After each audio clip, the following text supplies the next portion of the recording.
Olá a todos, a todas as pessoas que nos estão a acompanhar neste momento. Este é o espaço de conversas de Mundo para Mundo, um espaço de conversa que faz parte do projeto Mundo, Contrariar o Machismo. Este espaço de conversa visa convidar algumas pessoas para falar sobre determinados temas ligados à igualdade de género, à masculinidade positiva e a muitas outras formas de discriminação que acontecem na nossa sociedade portuguesa e não só, também nas sociedades africanas. E hoje estamos no nosso quarto episódio deste espaço de conversas e decidimos trazer aqui um tema muito que nos toca muito enquanto projeto e antes de assumir qual é o tema, deixa-me apresentar-vos o nosso convidado. Antes de mais, o nosso convidado, ou seja, o nosso convidado agora vai dizer algumas palavras e depois sigo com a apresentação dele. Olá, Ângelo, tudo bem? Como é que estás? Olá, Mamadou. Eu estou bem, espero que também esteja bem e quero agradecer desde já o convite para estar aqui presente nesta conversa para falarmos de temas tão importantes, não é? Como é a masculinidade e as diferentes masculinidades e o que é que nós podemos esperar do futuro, não é? Para as masculinidades e na área da violência também, por outro lado. Muito obrigado, Ângelo. Nós é que agradecemos enquanto projeto, eu e a minha mentora agradecemos imenso por ter aceitado o convite. E já agora, o Ângelo é o fundador do Quebrar Silêncio, a primeira associação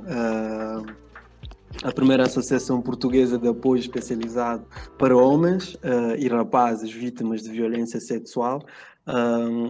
Além deste apoio, a Ângelo trabalha no sentido de informar e sensibilizar o público em geral sobre a violência sexual, especificamente contra homens e rapazes, contribuindo para a desconstrução de estereótipos de género. E também dinamiza sessões de sensibilização nas escolas. Quem quer conhecer melhor o trabalho de Ângelo é só pesquisar na internet e pesquisar também a Associação Quebrar Silêncio. E o que é isso de Quebrar Silêncio? É uma associação, tal como disse na apresentação de Ângelo, que é uma associação portuguesa sem fins lucrativas e sim, sem fins lucrativas, de apoio especializado a homens sobreviventes da violência sexual e que promove diálogo saudável e informativo sobre violência sexual contra homens e rapazes e de uma forma, ou seja, sem medo e sem preconceito, e proporciona também um ambiente onde os homens sobreviventes de violência se sintam seguros e onde possam partilhar as suas histórias sem medo de serem apontados o dedo. Esta associação tem alguns objetivos e eu aqui selecionei algumas só para contextualizar e para as pessoas que nos estão a ouvir possam perceber o que é isso e qual é a dimensão da associação. Um dos objetivos é precisamente esse, sensibilizar e consciencializar a opinião pública sobre a violência sexual contra homens e um dos dois valores, ou seja, tem também alguns valores que esta associação preza muito, que é a neutralidade na atividade e nas suas ações, respeitando a diversidade e a inclusão. E, por outro lado, promove política de não discriminação e não aceitação de todas as formas de ou violência. E aqui casa muito bem com os propósitos do nosso projeto, ou do Projeto Mundo. E, por outro lado, também, um dos pontos que a associação também preza muito é essa de inclusão e diversidade, ou seja, apoia todos os homens vítimas ou sobreviventes de violência sexual, independentemente da sua crença religiosa, etnia, cultura, escolaridade, situação econômica, idade, classe social, origem, profissão, orientação sexual, quer do homem sobrevivente, quer do abusador ou abusadora.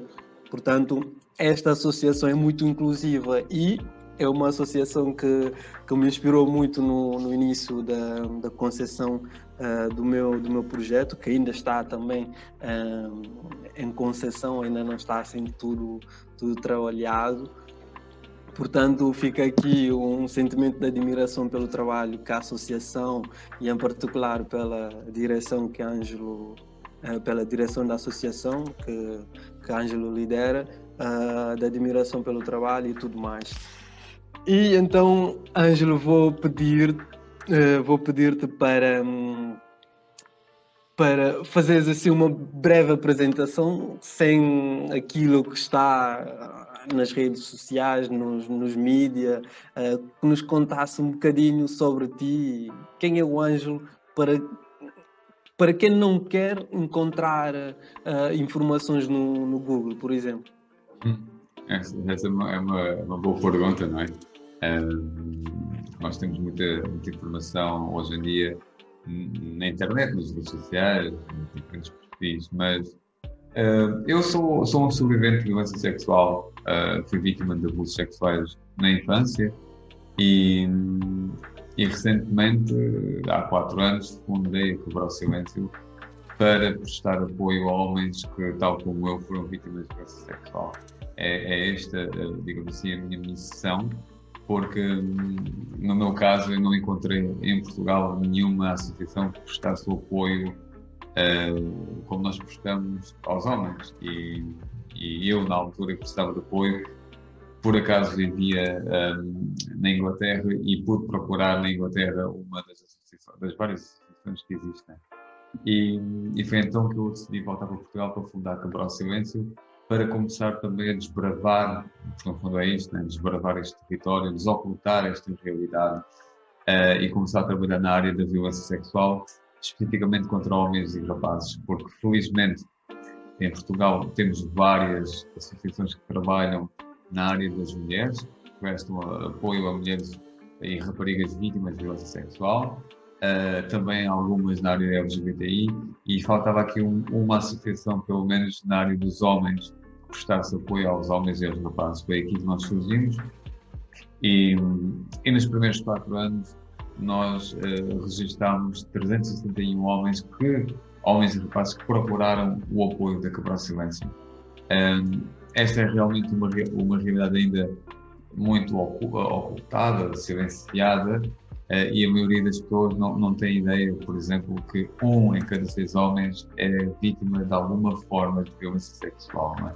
1 em cada 6 homens. E se nós pensarmos, normalmente quando falo em grandes grupos, dou este exemplo, que é para pensarem na vida, quantos homens é que já conheceram, não é? E quantos homens já conheceram, se pensarmos na média de 1 em cada 6, provavelmente já um amigo nosso, ou um familiar, alguém próximo já pode ter passado por uma situação de violência sexual sem nós sabermos, sem nós termos conhecimento dessa realidade.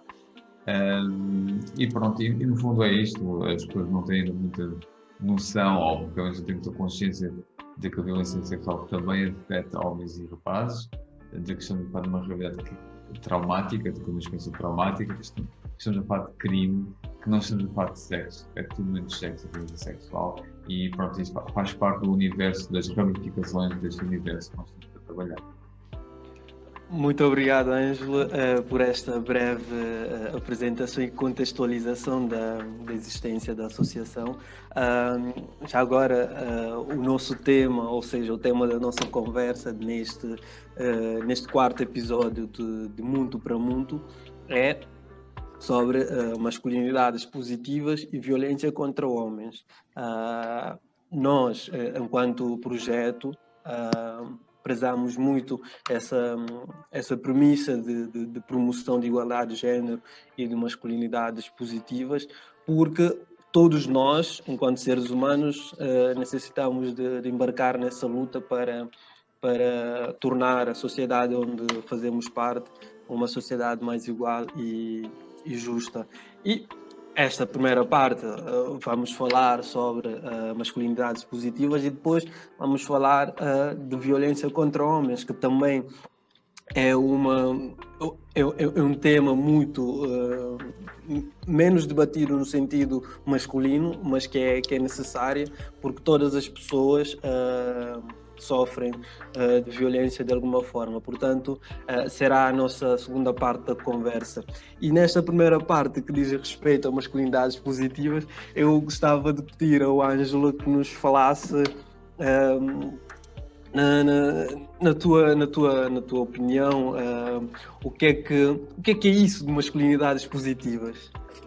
Bem, eu começo já por dizer que, apesar do tema das masculinidades cruzar-se e muito com o trabalho que nós fazemos no apoio psicológico aos homens e rapazes vítimas de violência sexual, nós trabalhamos muito isto, do tema das masculinidades, é importante, porque faz parte da nossa especialização, mas do modo geral há pessoas com muito mais trabalho desenvolvido nessa área das masculinidades. Portanto, quem vem ter comigo para aprender muito, eu ajusto as expectativas, que eu não sou especializado em masculinidades. Tenho algumas luzes.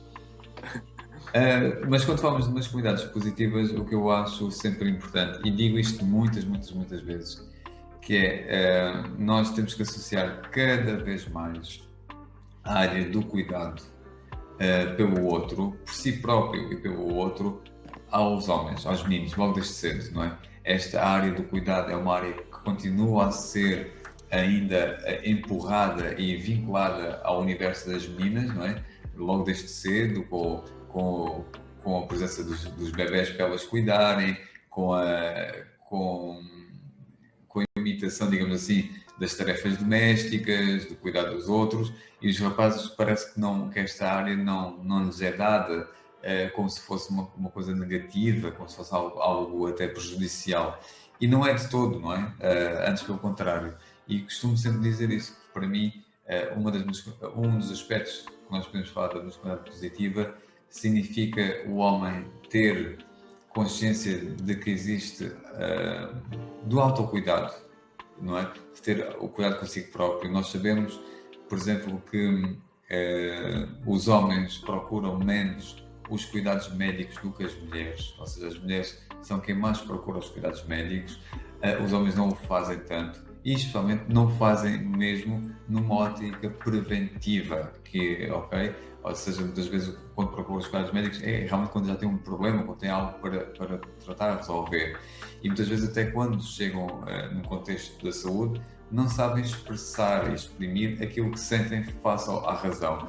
É claro que não estou aqui a generalizar, não estou a dizer que são todos os homens, mas segundo estudo, e lembro do livro branco da Karin Wall e outros investigadores, foca muito isto. Portanto, os homens não procuram os cuidados médicos e não procuram especialmente numa ótica preventiva. E isto também é uma forma de autocuidado, não é? O autocuidado passa por, sei lá, pela questão de se cuidar bem de si, quer a nível de saúde mental, quer de saúde física, no relacionamento com os outros, em alimentar relacionamentos positivos, que não sejam tóxicos. Portanto, eu quando falo de masculinidades positivas, faço sempre esta chamada à necessidade de cada vez mais associarmos a área do cuidado à área da educação, na educação dos meninos e rapazes, para que tenhamos cada vez mais esta preocupação que seja cada vez mais interiorizada e naturalizada.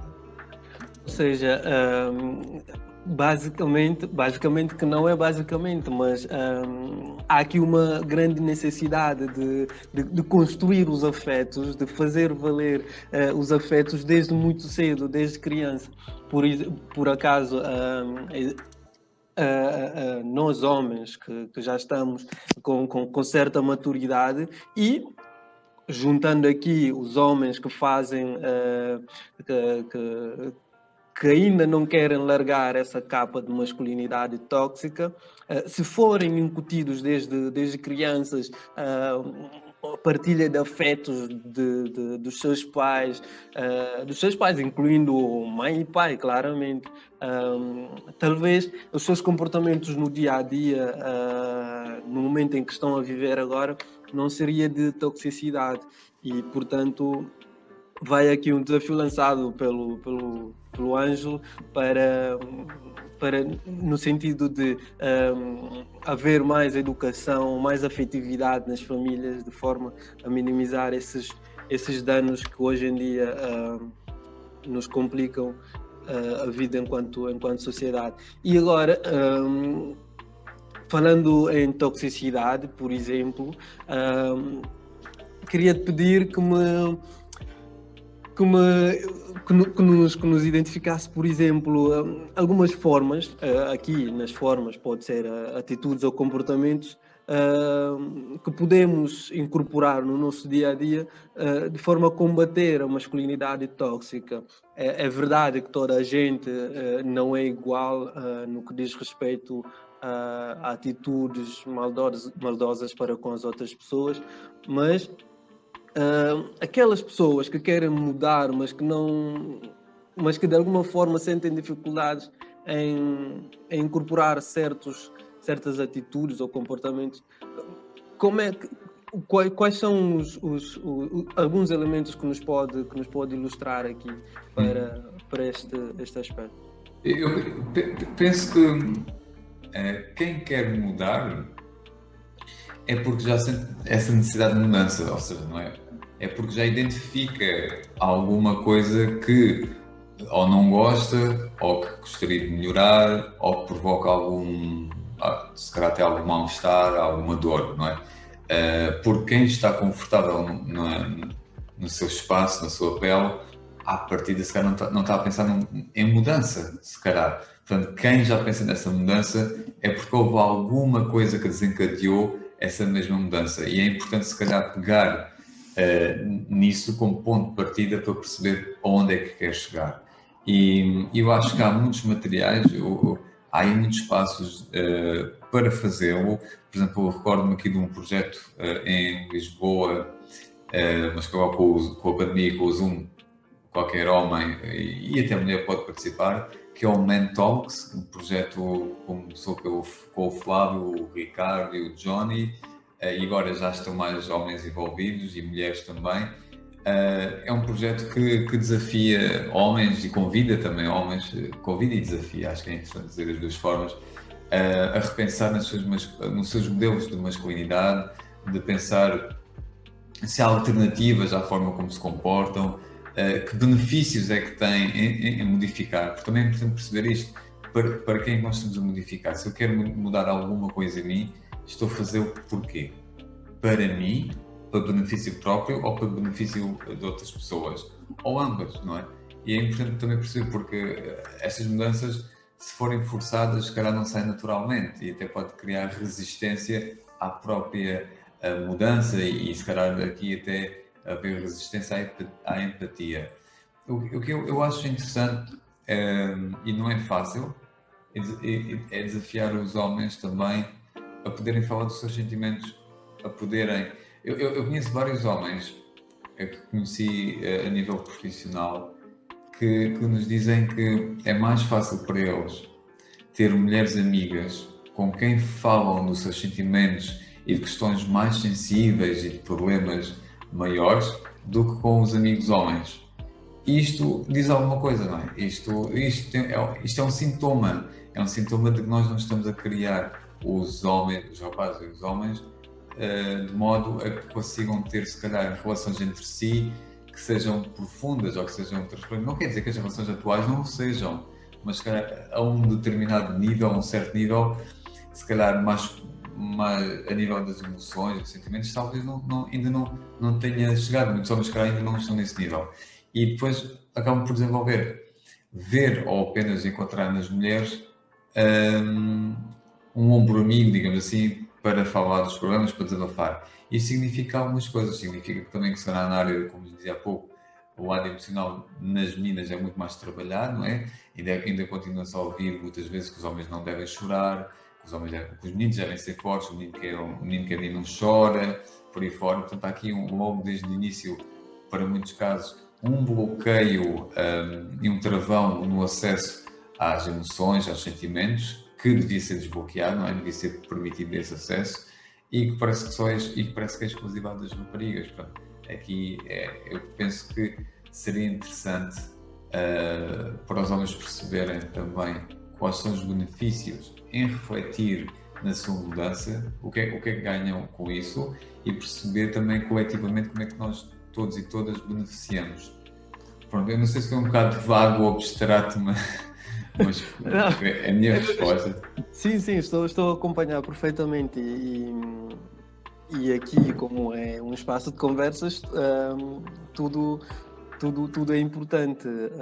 Portanto, agora resgatando agora que falaste do Mentalks e também até da tua associação, Quebrar Silêncio, lembrei-me de uma passagem que eu li alguns que dizia assim: quem não fala não muda, quem não muda morreu. Portanto, há aqui dois organismos que nos proporcionam esta oportunidade de falarmos sobre os nossos sentimentos, sobre as nossas angústias, do que é isso de ser homem.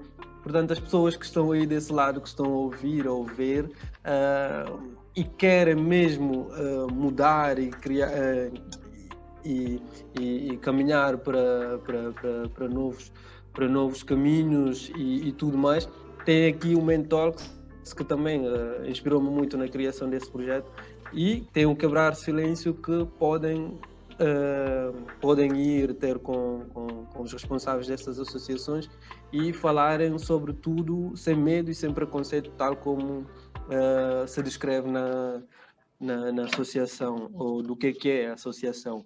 Portanto, agora vamos seguir aqui para a parte que Ângelo provavelmente sente mais à vontade, que é sobre violências contra homens. E quando falamos de, por exemplo, violência e abuso, muitas das vezes as pessoas fazem confusão, apesar das palavras terem algumas semelhanças no que diz respeito até a atitudes dessas próprias palavras. Portanto, eu queria aqui perguntar-te o seguinte: em que circunstâncias podemos considerar existir violência ou abuso sexual contra homens, e qual é a principal diferença que podemos estabelecer entre estes dois conceitos ou atitudes? Bem, essa é uma excelente pergunta, porque muitas vezes, primeiro, antes de mais, não creio que haja um conhecimento coletivo, um património sobre o que é violência sexual que seja coerente, ou pelo menos aceite socialmente por todos e por todas nós, ok? Da mesma forma que quando falamos, por exemplo, de racismo, ou xenofobia, ou misoginia, ou outra coisa qualquer, as pessoas usam os termos, mas nem sempre, se calhar, temos um domínio sobre a sua definição, ou pelo menos, quando se discute publicamente, se calhar as pessoas não têm a mesma definição, ou pelo menos não têm uma base comum que permita, se calhar, uma conversação, ou pelo menos avançar a conversa. Na área da violência sexual trata-se do mesmo. Sempre que eu dou formação a profissionais e tentamos ali chegar a uma conclusão, uma definição do que é violência sexual, há sempre pontos em comum, é verdade, mas também há sempre muitas ramificações que nem sempre são ou são do conhecimento do público, ou que há pessoas que não estão de acordo, ou seja, há ali um comum, por exemplo, toda a gente, ou pelo menos muita gente, acredita e aceita que a violação é de facto violência sexual, não é? Mas depois, se calhar, outras formas de violência sexual, por exemplo, ser contacto físico, já talvez não aceitem como tal. E esta é uma das questões que eu jogo para cima da mesa, que é: qual é que é esta definição? Que espectro é que nós temos? Ou seja, porque há aqui um espectro de várias formas de violência sexual. Foi por isso que eu disse logo no início que 1 em cada 6 homens é vítima de alguma forma de violência sexual, porque existem várias formas. Daí nós usamos o termo violência sexual e nem sempre uso abuso sexual em alguns contextos, é verdade, e aqui já usei. Às vezes para não repetir sempre o termo violência sexual, mas no fundo uso o termo violência sexual como um chapéu que depois pode ter diferentes formas e expressões de violência sexual, o abuso sexual, a violação, o assédio sexual, pronto, algumas outras formas. Mas o que é importante perceber, e que eu acho que é sempre assim, se calhar um bom ponto de partida, é que as pessoas compreendam que violência sexual não é só quando há violação ou atos penetrativos, que há outras formas, além destes atos penetrativos e violação, que também são violência sexual e, muito importante, que podem realmente ser uma experiência traumática para quem é vítima e que pode ter consequências devastadoras na sua vida. Eu acho que é muito importante perceber isto, este alargamento da violação e dos atos penetrativos e trazer o caráter traumático que temos que cada vez mais associar à violência sexual. Pois aqui, por exemplo, eu resgato aqui um exemplo porque eu estive a ver algumas coisas para poder enquadrar-me melhor nesta temática. Por exemplo, é também um abuso ter uma pessoa com idade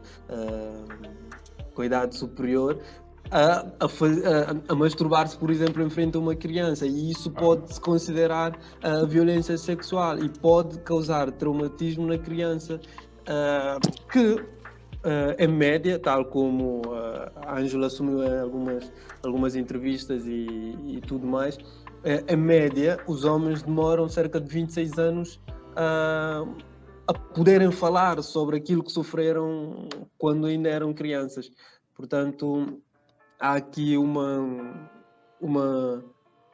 necessidade, por exemplo, de descomplexificar essa ideia que as pessoas têm sobre a violência sexual, que levam tudo para a parte penetrativa, por exemplo, e que é em parte errado. Portanto, vamos seguir, por exemplo, aqui trazer outra questão.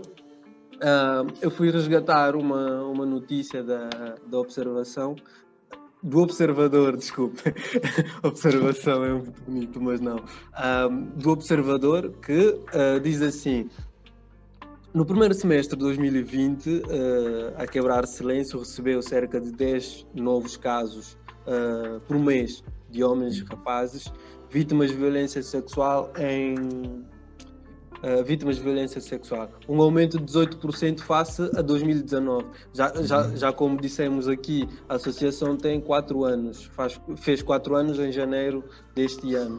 E até agora, neste ano, 2021, ano de desconfinamento, como é que tem sido o balanço dos pedidos de apoio ou das denúncias dos homens e rapazes para com a associação, por exemplo? Sim, nós continuamos com vários pedidos de homens e rapazes. Já agora para complementar, realmente com nós, essa notícia do Observador foi a meio de 2020, portanto no final de 2020 realmente continuamos a registrar uma média de 10 casos por mês, 10 novos casos por mês que chegavam até nós. E que representou depois um aumento de 20% face a 2019. Portanto, no final de 2020 recebemos 120 homens que procuraram o nosso apoio, que chegaram até nós através de telefone, e-mail ou de outros fins, de outros meios. Este ano ainda não posso revelar porque este tratamento eu tenho que parar, temos que parar e analisar os pedidos e fazer contas que ainda só já vamos no mês. Já vamos em meio, é verdade? Sim. Daqui a um mês provavelmente vamos estar a fazer esse cálculo. Mas o que é importante é que quando nós falamos dos pedidos de apoio, temos que falar sempre da forma como nós trabalhamos estas matérias. Ou seja, não há muita informação sobre homens que tenham sido vítimas de violência sexual. E sempre que nós trabalhamos nesse sentido de informar e educar o público em geral, é mais uma oportunidade de chegarmos a quem precisa. Porque se os homens não souberem que podem ser vítimas de violência sexual, e que há uma resposta para eles, então não podem procurar apoio, não é? Se um homem não souber que pode ser vítima de um crime, então ele não se pode identificar enquanto vítima desse mesmo crime, nem procurar apoio porque não tem esse conhecimento. E às vezes pode falhar essa ferramenta. E então é muito importante para nós, sempre que fazemos uma entrevista, ou, por exemplo, ou quando vamos a eventos, ou quando estamos aqui, por exemplo, nesta iniciativa aqui do Muntu para Muntu, não é? De falarmos nestas questões, porque nunca sabemos a quem é que vamos chegar, nunca sabemos quem é que nos está a ouvir e qual vai ser a forma como interpreta isso. Portanto, é muito importante, quando nós falamos de violência sexual contra homens, que sejamos claros e que deixemos bem claro que os homens não são uma exceção nesse sentido, porque realmente muitos homens sentem que foram um caso isolado, que são uma exceção e por essa razão também não devem procurar apoio, porque são a exceção à regra e no fundo não são. E nós precisamos esta mensagem que é: não estão sozinhos, não é? Isto é muito importante para nós. Pois, e essa forma até das pessoas, homens, não se sentirem à vontade em assumir certas coisas que sofrem, diz muito respeito também aos mitos que são associados à masculinidade. Mitos de, por exemplo, o homem não chora, o homem não faz queixinhas, o homem não isto, o homem não aquilo, que faz parte daquela caixa da masculinidade. E quem está fora dessa caixa de masculinidade não é homem, por exemplo. É o que o senso comum nos diz, mas que é certamente ideias erradas, porque há muitas formas de ser homem que não aquela forma tóxica da existência de homens. Portanto, aqui, por exemplo, fui visitar a página de Quebrar Silêncio e fui resgatar, por exemplo, 3 mitos sobre abuso sexual nos homens. E queria aqui que comentasses, por exemplo, os 3. Primeiro, se uma mulher ou uma rapariga abusar de um homem rapaz, ele é sortudo e não é abuso. E a outra, não sei se queres que eu faça um a um. Eu posso falar um a um, que é mais fácil okay. Para dar a resposta. Sim. Esta questão, antes de mais, eu gosto muito de esclarecer que a maioria dos abusos, o abusador é homem, ok? São homens a abusar de outros homens e na maioria dos casos são homens heterossexuais a abusar de homens e rapazes. Mas é claro que há mulheres que também abusam. A questão que está aqui é que, a nível social, a expectativa e os estereótipos de género entram muito em jogo. Ou seja, quando uma mulher abusa de um rapaz, muitas vezes nem sequer é visto como abuso. É visto como sorte, como se este rapaz não tivesse sorte porque uma mulher mais velha iniciou a sua vida sexual. Este menino, por exemplo, de 11, 12, 13 anos. Isto porquê? Porque ainda há muito aquela expectativa e visão datada, digamos assim, de que os homens e os rapazes estão sempre preparados para ter sexo, estão sempre disponíveis, têm um desejo insaciável que não termina. Portanto, qualquer mulher que tenha esse comportamento, para eles é sorte. E nós temos que desfazer esta ideia, nós temos que clarificar que abuso é abuso, violência sexual é violência sexual. Porque quando nós, por exemplo, fazemos o exercício de inverter os papéis, se nós dissermos, por exemplo, que é um homem de 35 ou 40 anos que abusa sexualmente de uma menina de 11 ou 12 anos, aí normalmente as pessoas já não dizem que ela teria sorte, que ela seria uma sortuda. Muitas vezes as pessoas dizem, não, aí é violência sexual. Ok, então nós pegamos por aí. Se neste caso não há margem para... Sim? Perdeu-me? Não, estava a dizer... Sim, estava a dizer que aí consideram pedofilia, por exemplo. Sim. Não, ou seja, não... Se um homem de idade de 35 a 40... Sim, isso... Continua. Sim. E se não há margem para dúvidas que se um homem de 35 ou 40 anos abusar de uma menina de 11 ou 12 é violência sexual, então também não devia haver dúvidas se uma mulher da mesma idade abusar de um rapaz também. Exato. Exatamente. Não tem que, não tem que ser criminalizado só de uma parte e de outra parte acharem que é sorte, por exemplo, porque ficam traumas, tal como dissemos aqui. Exatamente. E o outro mito é: se um homem ou rapaz for abusado, significa que não é masculino ou viril. Essa é outra questão que está associada, lá está, à visão tradicional da masculinidade, àquelas ideias mais tradicionais, porque o que é um homem viril, ou o que é um homem masculino, o que é um homem macho, o que é isto da masculinidade. Mas existe muito esta questão de pensar, por exemplo, que um homem que seja abusado é porque tem algo, se calhar, feminino em si, e como o feminino ainda é visto como algo negativo, em que os homens têm de se afastar, não é? Os homens não podem estar associados ou associar-se ao lado feminino, não é? Aquilo que é reconhecido como lado feminino.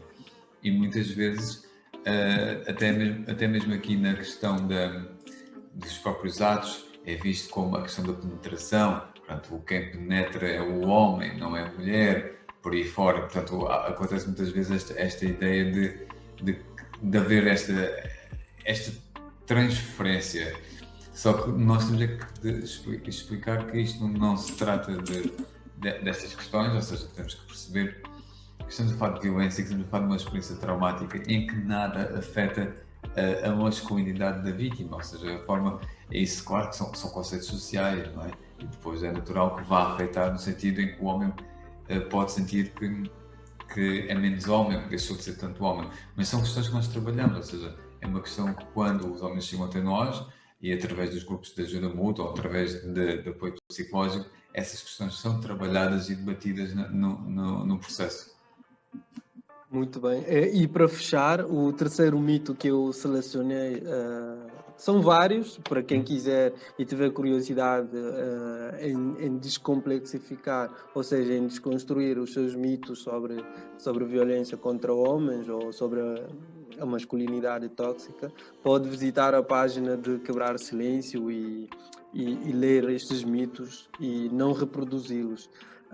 O terceiro mito, por exemplo, diz assim: os rapazes que foram sexualmente abusados também se tornam abusadores. Exato. Isto também é uma mentira.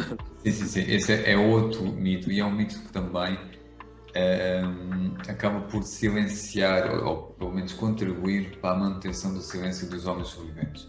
Isto porquê? Porque quando há a crença de que as vítimas, quando são abusadas, se tornam abusadores, significa que se o sobrevivente partilhar com alguém, que é um risco, é um ato de coragem para fazer uma partilha, que essa pessoa pode acreditar nisso e até acusar o sobrevivente de poder abusar, de vir abusar.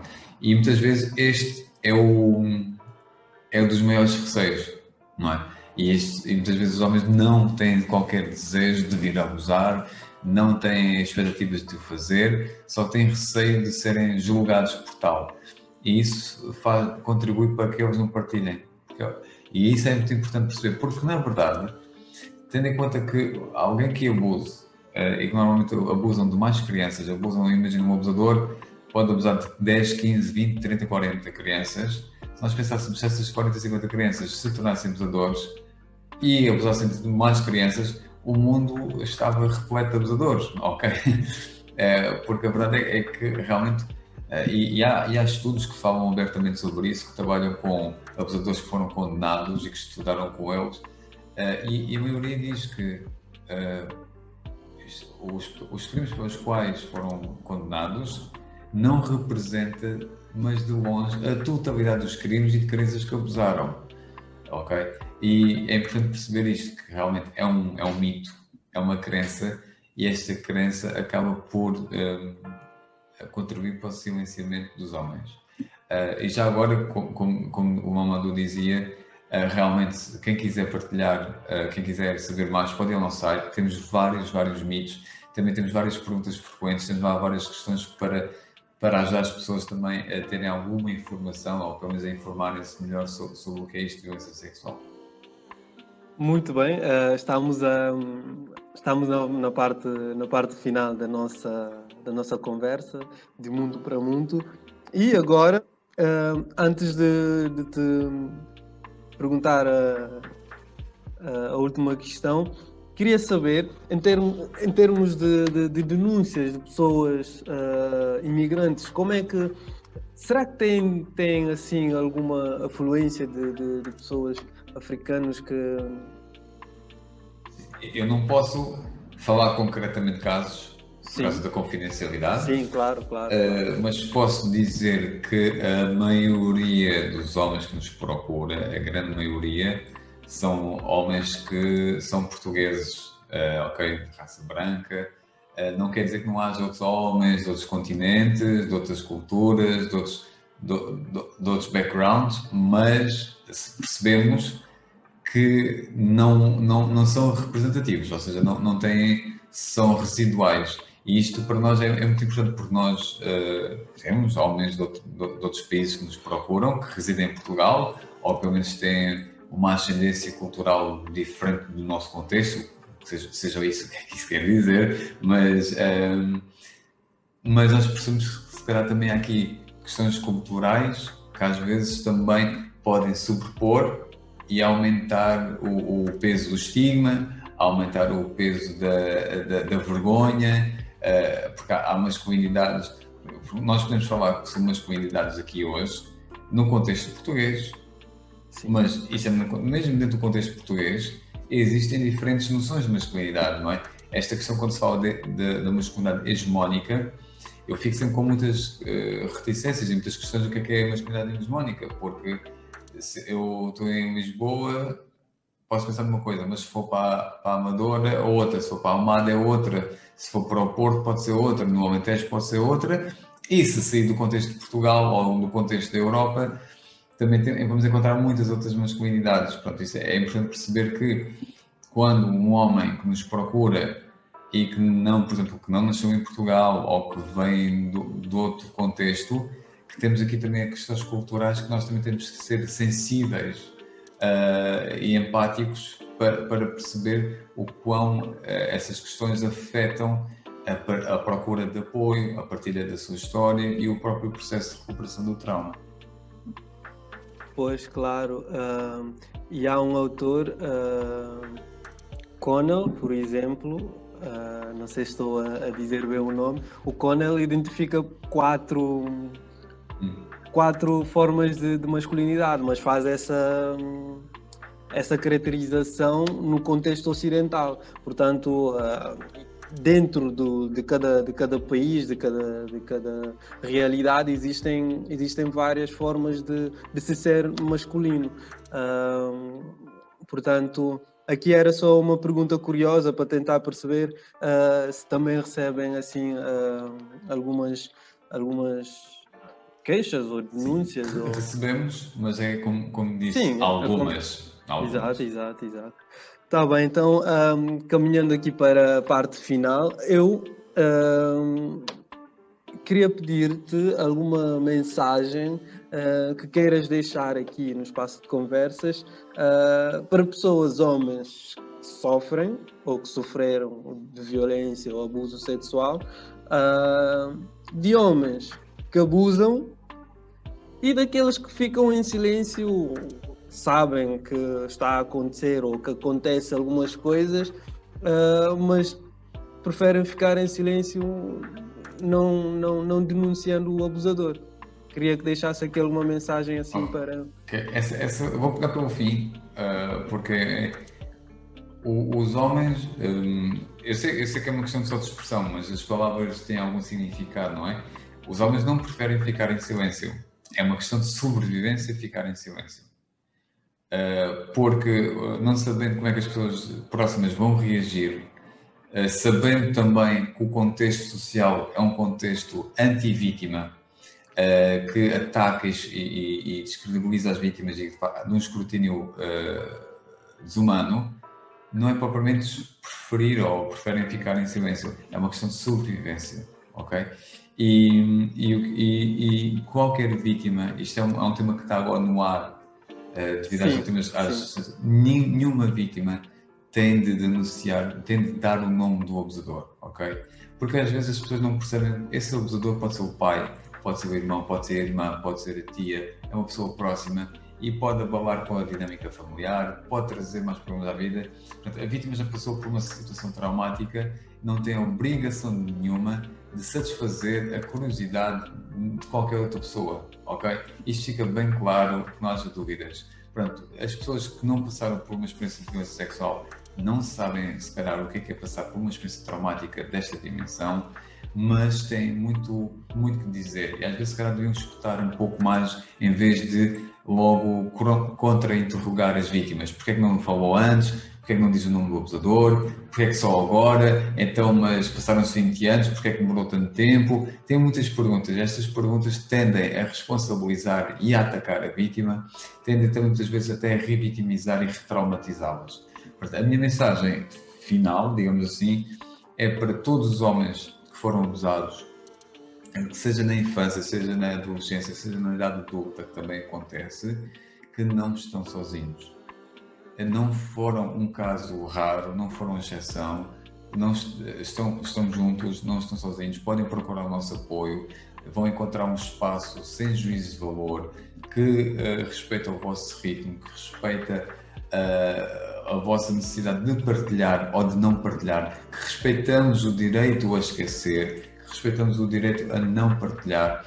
E também é isto que nos importa, é saber que os homens não estão sozinhos, que 1 em cada 6 homens é de facto vítima de violência sexual, e é importante perceber que cada vez mais precisamos de falar sobre estas coisas, sobre estes temas, estas matérias, para que mais homens percebam que não estão sozinhos, que não há nada de errado com eles. Muitas vezes pensam: o que é que se passou comigo, para ter sido o único caso, ou se calhar sou eu que tenho alguma coisa de errado que atrai, e não há nada de errado com esses homens, não são nenhum extraterrestres, como às vezes eles próprios dizem, que sentem-se como um extraterrestre porque não sentem que estão a viver esta vida de uma forma real. Portanto, não estão sozinhos e podem procurar e podem contar com o nosso apoio. Muito obrigado, Ângelo, por esta mensagem e por toda a aprendizagem que partilhou aqui conosco no espaço de conversas de Mundo para Mundo. Chegamos agora ao fim da nossa conversa. Este é o 4º episódio, tal como disse no princípio, 4º episódio do espaço de conversas de Mundo para Mundo, do Projeto Mundo. O Projeto Mundo está a ser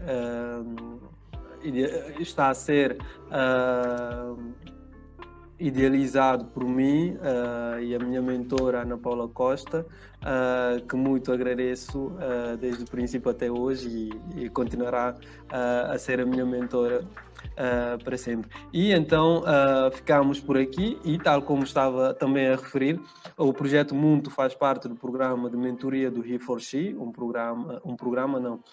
um movimento global pela solidariedade, um movimento global de solidariedade pela igualdade de género. E ficamos por aqui. Agradecemos a todos vós que estiveram aí desse lado a acompanhar-nos. Muito obrigado e até breve. Obrigado pelo convite. Obrigado. E até uma próxima. Obrigado, Ângelo. Obrigado.